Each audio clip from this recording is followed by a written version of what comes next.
ai khu về các khuôn riêng cùng các rõ lại nhà mong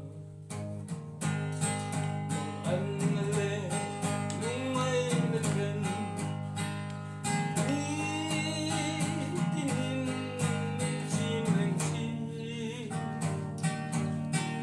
các ai mong nghe chúng tôi ngay lưu có vui ngồi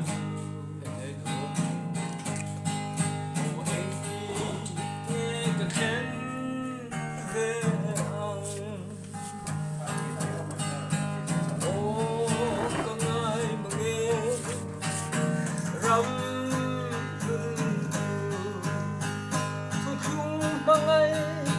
vangakal pasatin Kiring min ave ane lechim Ceklan kavangat lele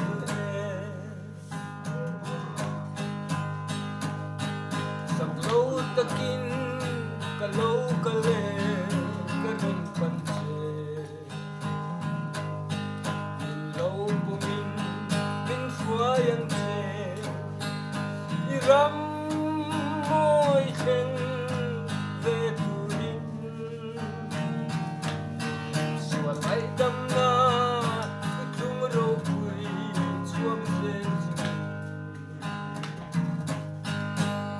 iram mo'y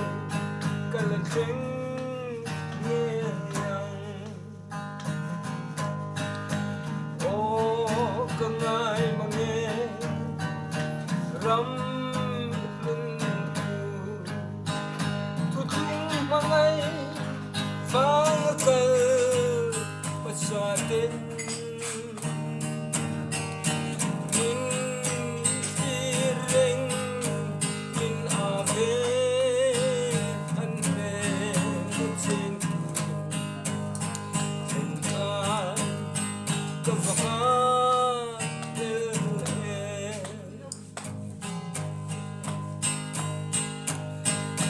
Ram tulva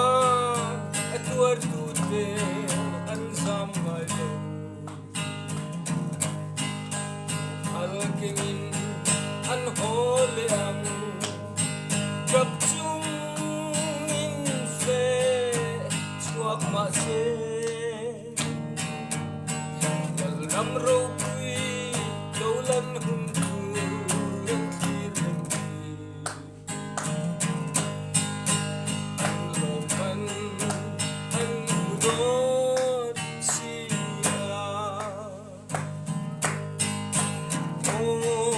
kangai mange ram tutung mangai vangakal pasatin min kiring min ave ante lecheng Ceklan kavangat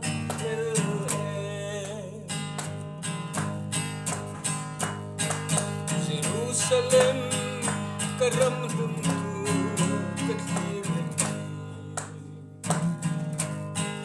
Mangai tine kan intokang O ava do kuidote Sintok ngaulo kazay kan